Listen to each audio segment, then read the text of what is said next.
Guys. Welcome back to my channel. I hope you all are doing good. So let's move forward with today's story. Now, today's story is kind of simple, if you may say that, but as you all know, how much I love writing obsession and possessiveness, and of course, unstable characters. So, today's story may sound simple, but it definitely is not. Today's story is about Japan's most feared S-class alpha mafia boss who gets courted by a calm, lovesick younger Enigma student who keeps sending our mafia boss poisonous flowers, custom-made weapons, and marriage threats disguised as love notes. Ryusei Mamoto, thought Akuma Shido was just an obsessive university student with dangerous attachment issues until he discovered his sweet puppy-like fiancée was actually the hidden mafia king of the underworld. Now, between chaotic romance, gunfights, sarcasm, obsession, and baby daddy dreams of Akuma, these two dangerous men are turning the underworld upside down, one disaster at a time. Now, guys, let's dive into our story. Chapter 1.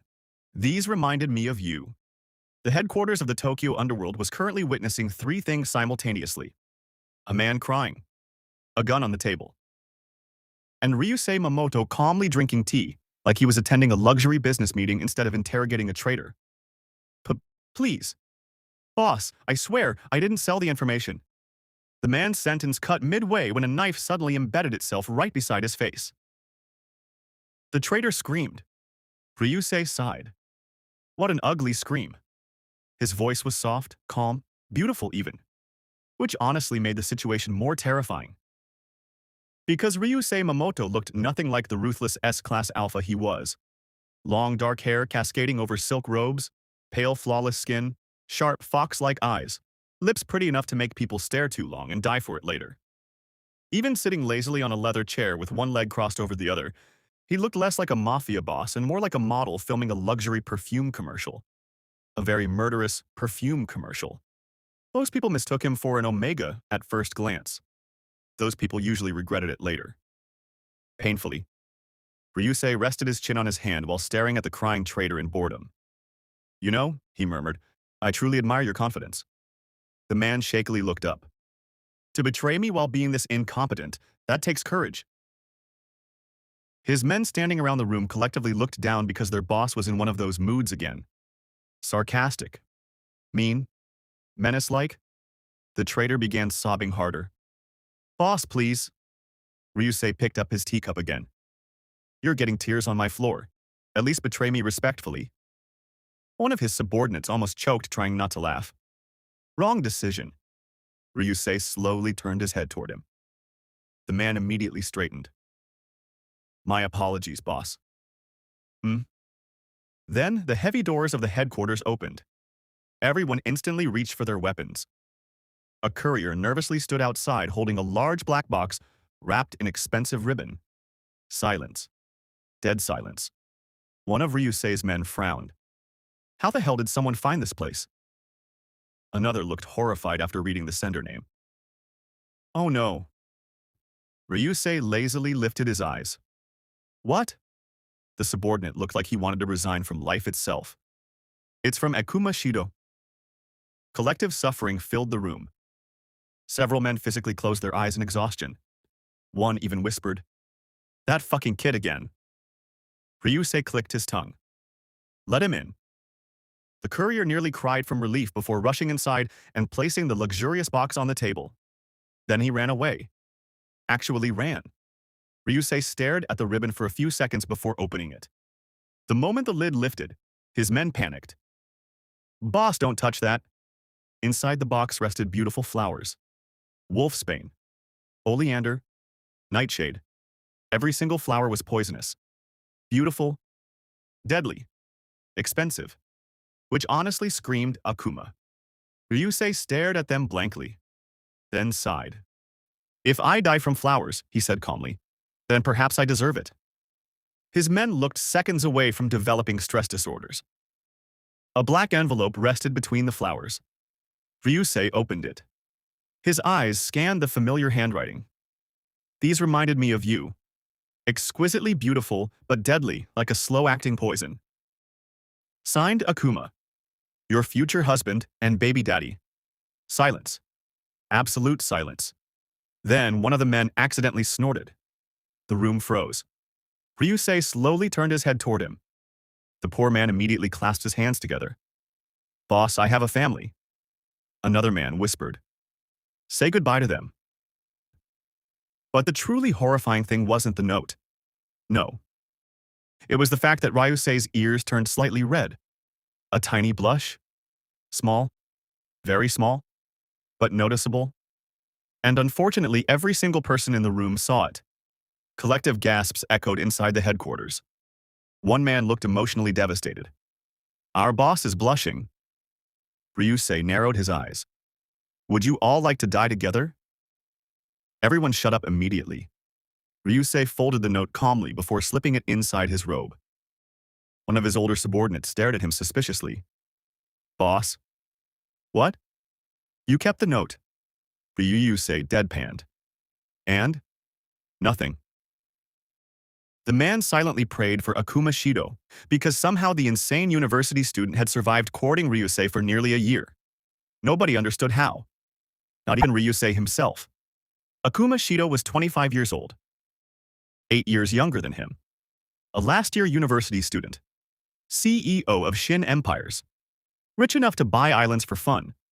Handsome enough to make people stupid. And unfortunately, obsessed with Ryusei Mamoto. Truly obsessed. Like clinically concerning levels of obsessed. He followed Ryusei around like a lovesick puppy, despite getting insulted daily. The first time they met, Akuma had been stalking him. Ryusei, being a mafia boss, naturally beat the absolute shit out of him. What shocked him wasn't the stalking. It was the fact Akuma endured blows from an S-class alpha without crying once. Later, Ryusei found out why. Enigma. And suddenly everything made sense. Unfortunately, that was also the beginning of his problems. Because after getting beaten half to death, Akuma looked him directly in the eyes and said, I want to court you. Ryusei laughed for 5 whole minutes. Then told him to get therapy. Akuma returned the next day with flowers. And never left afterward. That same evening, Ryusei returned to his mansion only to see his guards standing outside looking exhausted.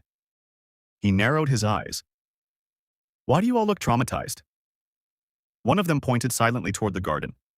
Ryusei walked inside. And there he was. Akuma Shido. Sitting at the outdoor table under golden lights while smiling beautifully, like he hadn't ruined everybody's peace. The younger Enigma looked unfairly handsome in a black coat, dark hair slightly messy from the evening wind, calm eyes, gentle smile. Like a normal rich university student. Not someone who could casually threaten CEOs into bankruptcy before attending classes. A bag of snacks rested beside him. When he noticed Ryusei, his entire face lit up. Ryusei-san. Ryusei immediately felt annoyed. Dangerous.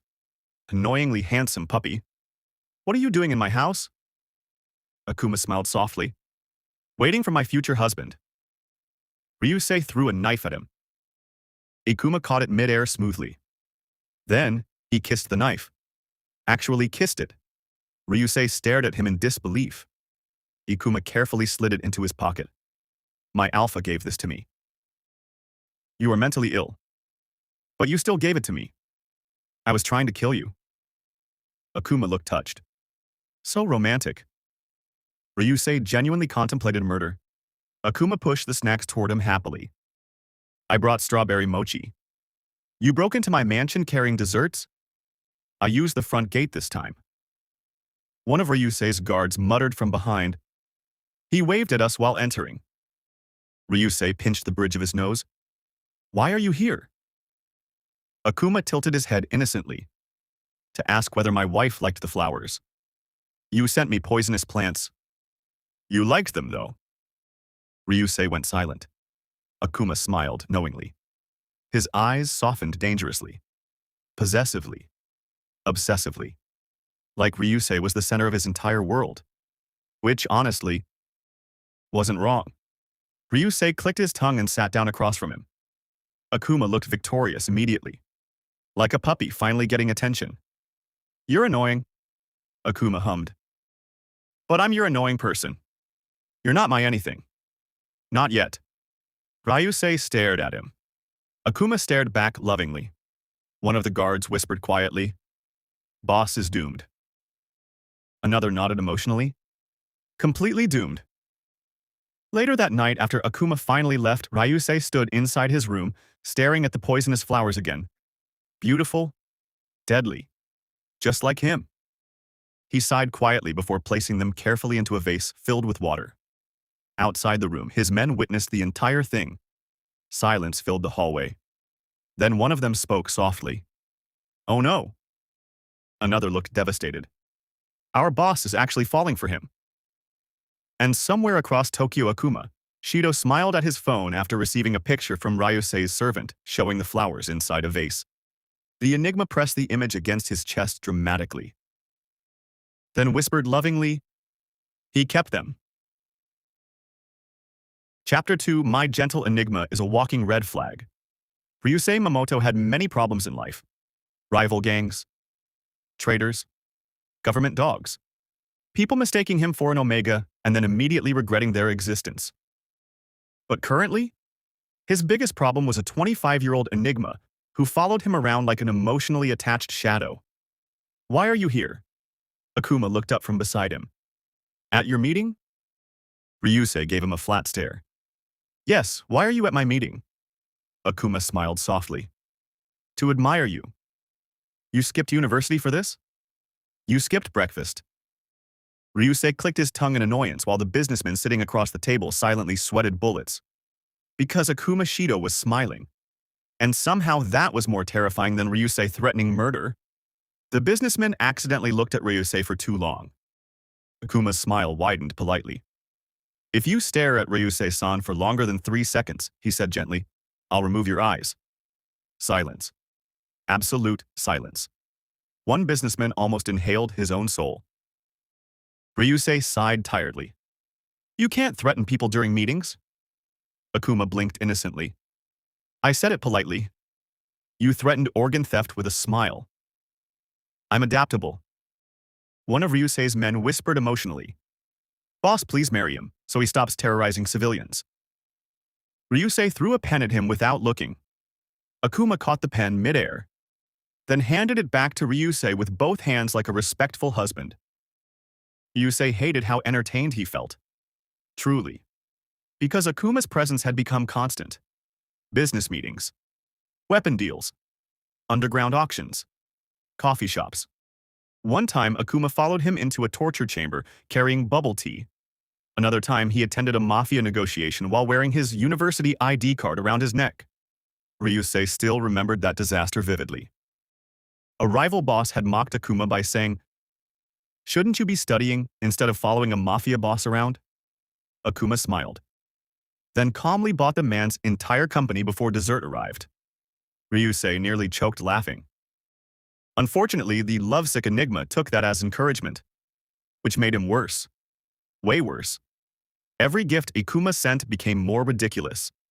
Custom-made knives, rare tea leaves, tailored silk gloves, luxury perfumes, and every single note somehow included, "From your future husband," or worse, "For the father of my future children." Ryusei genuinely did not understand Akuma's obsession with getting him pregnant. The man mentioned it like a life goal. Once Ryusei asked, "Do you think about anything other than marriage and babies?" Akuma answered honestly, "You." That somehow made it worse. Still, Ryusei slowly found himself growing softer around him, which was humiliating. He was 33 years old, an S-class alpha feared across Japan. Not some teenager getting butterflies because a younger Enigma looked at him lovingly. And yet, there were moments, small moments, like Akuma silently memorizing which tea Ryusei liked, or buying expensive weapon parts because Ryusei-san looked at them for 2 extra seconds, or sitting beside him quietly after exhausting meetings without demanding attention, like a loyal dog simply happy to exist beside him. Dangerous, annoyingly adorable, emotionally concerning. Unfortunately, Ryusei had started liking the presence, which meant life immediately decided to become dramatic. Because one evening during a weapon exchange, they got ambushed. Bullets exploded through the warehouse. Glass shattered. Men screamed. Ryusei reacted instantly, grabbing his gun while his subordinates returned fire. Protect boss! Bodies dropped fast. Ryusei moved through the chaos elegantly despite the violence surrounding him. Beautiful. Deadly. Like a demon wrapped in silk. Then someone aimed directly at his blind spot. Ryusei turned too late, but before the bullet could hit, Akuma appeared in front of him. Gunshot? Silence. And something inside Akuma snapped. Completely. The gentle university student disappeared. No more soft smiles. No more lovesick puppy eyes. Only violence. Pure terrifying violence. Akuma moved like a trained monster. Fast. Precise. Brutal. Blood splattered across the floor while bodies dropped one after another. One man tried attacking from behind. Akuma broke his arm without even looking. Another pointed a gun. Akuma shot him between the eyes instantly. Ryusei stood there for a moment watching the massacre calmly. That explains a lot, actually. One of his men looked horrified. Why is the college student fighting like a military weapon? Akuma looked terrifying. Not angry. Worse. Possessive. Feral. Like hurting Ryusei was the greatest sin imaginable. Within minutes, the warehouse became silent again. Bodies everywhere. Blood everywhere. Akuma turned toward Ryusei immediately. The moment he confirmed Ryusei was unharmed, he grabbed him tightly. Pulling him into his chest, Ryusei's men panicked instantly. Don't touch, boss. Because Ryusei hated unnecessary physical affection. Usually. But Akuma was still shaking slightly from adrenaline and Enigma instincts. His breathing uneven. Possessive pheromones flooding the air heavily. Ryusei paused. Then quietly muttered against his shoulder. Relax. Instantly Akuma calmed. Just like that. The warehouse went dead silent. One subordinate whispered shakily. Boss just comforted someone? Another looked emotional. We're witnessing history. Unfortunately, it became worse. Because Akuma immediately showered Ryusei aggressively, rubbing his scent all over him like an obsessed psychopath marking territory. Ryusei made the most offended face imaginable. You are behaving like a stray dog. Akuma buried his face against his neck. You almost got hurt. That doesn't justify whatever this is. His men internally screamed. Because an alpha allowing an Enigma to scent shower him this openly was practically a mating claim. One guard nearly fainted dramatically. Oh god, they're basically married. Ryusei ignored everybody. Mostly because he was too busy noticing how tightly Akuma was still holding him. Like he genuinely feared losing him? Something about that realization settled strangely warm inside his chest. Annoying. Very annoying. That night, Ryusei personally cleaned Akuma's wounds inside his mansion. Akuma sat obediently while Ryusei disinfected cuts with visible irritation. What kind of idiot jumps in front of bullets for someone else? Akuma stared at him lovingly. You're idiot. Disgusting. But Ryusei's ears turned slightly red again. Akuma noticed immediately. Of course he did. The obsessed bastard noticed everything about him. Ryusei glared. Stop staring at me like that. Like what? Like I hung the moon. Akuma smiled softly. You did. Ryusei almost threw the medical kit at him. After patching the wounds, Ryusei quietly muttered, Thank you. Akuma froze completely. His expression softened so much it physically offended Ryusei. Then Akuma looked at him with such obsessive adoration that Ryusei immediately regretted speaking. Don't get used to it, Ryusei snapped instantly. Akuma looked devastatingly happy anyway. A week later, another gift arrived. A custom-made black gun. Beautiful craftsmanship. Perfect weight. Deadly accuracy. Ryusei actually looked impressed for 3 whole seconds before noticing the engraving. Property of my future husband. Silence. Then gunshot. Akuma dodged smoothly as Ryusei tried shooting him with the gifted weapon. Akuma looked delighted. You used my gift immediately. Ryusei pointed the gun at his face. I'm going to bury you. Akuma smiled dreamily. As long as it's beside you, I am okay with anything. Chapter 3. Surprise. Your fiancé is the Mafia king. The underworld of Japan collectively believed the apocalypse was approaching because Ryusei Mamoto agreed to marriage. Not only that, he voluntarily wore Akuma Shido's ring. Voluntarily. People genuinely thought black magic was involved. One rival boss even whispered during a meeting, "Blink twice if you're being threatened." Ryusei blinked once before aiming a gun at him. Akuma looked proud instead of concerned, which honestly explained a lot about their relationship. Wedding preparations were somehow more dangerous than Mafia wars. Ryusei hated all of it. The clothes, the flowers, the decorators, the endless phone calls, and most importantly, Akuma, acting like an excited golden retriever planning his dream wedding. Ryusei-san, should the cake be 5 tiers or 7? Poisoned. Akuma gasped softly. You want a poison theme? That's romantic. No wonder your parents hid you from society. Unfortunately, Akuma had become impossible to remove from Ryusei's life completely. The younger Enigma dragged him everywhere now. Company galas, luxury events, university functions. One time, Akuma proudly walked Ryusei around his campus while holding his hand. The students looked terrified, mostly because their sweet senior suddenly introduced Japan's most dangerous mafia boss as my future husband. Ryusei still remembered one student fainting dramatically. Another whispered, "He's prettier than Akuma-senpai." Akuma smiled. The student immediately apologized to God. The thing was, Ryusei trusted Akuma. Annoyingly. Dangerously. He trusted him enough to let him stand beside him publicly, which made what happened next far more insulting. It happened 3 weeks before the wedding. Ryusei had gone to Akuma's penthouse unannounced because the younger man forgot dinner again. Again. Apparently being a billionaire CEO, university topper, and emotionally obsessed fiancé still didn't teach Akuma how to eat on time. Ryusei entered the private study silently. Then paused. A man stood inside. Tall, scarred, terrifying. Takeshi Yamamoto. The right hand of the hidden Mafia king. The same man every underworld leader feared. And the same man known for one terrifying fact. Takeshi Yamamoto bowed to nobody except his king. Ryusei watched calmly as Takeshi handed Akuma several files. Then Takeshi bowed deeply, respectfully, loyally. The room became silent. Akuma froze. Slowly, very slowly, Ryusei smiled, which was far more horrifying than anger. Takeshi immediately looked at Akuma with the expression of a man attending his own funeral.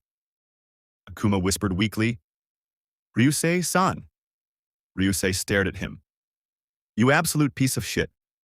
Takeshi vanished from the room instantly. Coward. Akuma tried smiling. It failed terribly. Ryusei walked toward him slowly. Beautiful, elegant, murderous. Akuma actually stepped back. Technically, Ryusei grabbed his ear. Hard. "You lied to me," Akuma hissed. "Technically, I omitted information. I'm going to omit your life." Then, the terrifying Mafia king of the underworld got dragged through his own penthouse by his ear while his employees watched in traumatized silence. One worker whispered emotionally, "Should we help him?" Another shook his head. "Do you want to die?" Ryusei finally shoved Akuma onto the couch. Arms crossed, eyes narrowed. "So?" Akuma sat properly like a scolded student. "So, you're the Mafia king?" "Yes." "The hidden ruler of the underworld?" "Yes." "The youngest king in history?" "Technically, yes." "And you decided not to tell me." Akuma looked genuinely nervous now, which honestly would have been cute if Ryusei wasn't plotting homicide. Finally, Akuma sighed softly, then told the truth. All of it. Years ago, Akuma had first seen Ryusei beating several arrogant alphas half to death in an alley. Those men had mistaken Ryusei for an Omega and tried harassing him. At first, even Akuma thought the same. He had been about to interfere alongside Takeshi, until Ryusei released his dominant S-class alpha pheromones. The entire alley drowned in pressure. Then Ryusei beat the absolute shit out of the men beautifully. Elegantly. Violently. Akuma stared at him the entire time like a man witnessing divine revelation. "You fell in love because I committed assault?" Akuma looked offended. It was art. Ryusei blinked slowly. You're insane. But I'm your insane. Unfortunately. Akuma smiled softly at that, then continued. After that day, he ordered Takeshi to investigate everything about Ryusei. And the more he learned, the deeper he fell. Ryusei's strength, his loyalty, his ruthlessness, the loneliness hidden beneath all the sarcasm and menace. Akuma loved all of it obsessively. But he also knew Ryusei distrusted powerful underworld figures deeply. Rightfully so. Most people only wanted Ryusei for his face, power, or status. So Akuma used his university identity instead.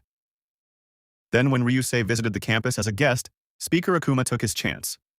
And never stopped chasing him afterward? When the explanation ended, Ryusei stared at him silently. Honestly, he was impressed. Because this lunatic really went through all that effort just to court him properly. Still, he was angry. So naturally, he made Akuma suffer. For the next 2 weeks, Ryusei ignored every attempt at affection. No kisses, no touching, no sitting beside him. Akuma looked spiritually devastated. His men enjoyed every second of it. One even whispered. Boss finally put the puppy on punishment. Akuma became desperate quickly. And because he was violently in love, he tried earning forgiveness in the only way he understood. Murder. Every morning, Ryusei received updates. Good news. I eliminated 3 traitors targeting you. The next day? Good news. I destroyed that organization spying on your ports. Another day. Good news. I buried a corrupt politician alive. Ryusei rubbed his temples. That is not normal courting behavior. Akuma looked confused. You smiled, though. Ryusei immediately stopped smiling. Shut up. But secretly, he was intrigued. Because Akuma's devotion was terrifyingly genuine. There was no manipulation. No hidden agenda. Just obsession. Pure, overwhelming obsession. And Ryusei, unfortunately, liked loyalty more than anything. Then came the final disaster. Rain poured heavily over Tokyo that night. Ryusei exited his headquarters only to stop abruptly. Akuma knelt outside in the rain dramatically like a rejected protagonist from a tragic romance movie. His expensive clothes soaked completely. A gun rested in his hands. Ryusei stared blankly. What are you doing? Akuma held the gun out toward him. You can shoot me if you want. What? But please still marry me. Ryusei's men immediately turned away because they were seconds away from laughing. One guard was physically shaking. Akuma continued seriously. I can survive emotional damage but not losing you. Ryusei walked toward him slowly. Rain soaked through his silk clothes while Akuma looked up at him with complete devotion. Hopelessly in love. Completely gone. Ryusei sighed deeply. Then grabbed Akuma by the collar. Get up before you embarrass me further. Akuma froze. Slowly, very slowly, his eyes lit up with dangerous happiness. Ryusei narrowed his eyes immediately. Do not cry. Akuma sniffed. I'm overwhelmed. You're pathetic. But I'm your pathetic. Ryusei stared at him for 3 whole seconds before muttering, Unfortunately. Chapter 4. Till Death Do Us Part. The wedding of Ryusei Mamoto and Akuma Shido was remembered in the underworld for decades. Not because it was elegant, not because it united powerful empires, but because it was an absolute catastrophic disaster from beginning to end. A funny disaster. The moment the ceremony started, 3 rival gangs arrived uninvited, pretending they came to offer blessings. Ryusei stared at them for 2 seconds before saying, If any of you ruin my wedding, I'll personally feed your organs to sharks. The gangs immediately sat down quietly. Meanwhile, several politicians attending the ceremony kept staring at Ryusei too much. Akuma noticed. Of course he noticed. The Mafia king smiled pleasantly while holding champagne. Terrifying. One politician nervously laughed. Mr. Shido, your husband is very beautiful. Akuma. Thank you. If you continue staring, I'll remove your eyes. Ryusei sighed. You cannot threaten government officials at our wedding. I can if they flirt with my alpha. They're breathing. Suspiciously, the wedding itself somehow became worse. Ryusei stood at the altar looking devastatingly beautiful in black silk robes embroidered with gold dragons. Diamonds glittered around his fingers while his long dark hair rested elegantly down his back. The outfit genuinely looked expensive enough to destroy economies. One guest whispered emotionally, "Boss looks like a final boss from heaven." Akuma looked moments away from crying. Actually, crying. Takeshi stood beside him looking exhausted already. "Your Majesty, please don't cry during the vows again." Akuma sniffed. "I can't help it, he's beautiful." Ryusei heard that. Embarrassing. Then the vows started. Akuma looked directly at Ryusei with terrifying devotion, like the entire world existed only around him. "I promise to love you in every lifetime." Ryusei stared at him. "You sound mentally unstable." Akuma nodded softly. "Only for you." Then the idiot started crying. Actually crying. His men immediately began screaming, "Baby daddy! Baby daddy!" Ryusei's men beat them up instantly. Chairs flew. Someone got punched. The priest looked traumatized. Ryusei rubbed his temples. "I can still cancel this wedding." Akuma grabbed his hand dramatically. "Please don't." Unfortunately, Ryusei still married him, which shocked the entire underworld.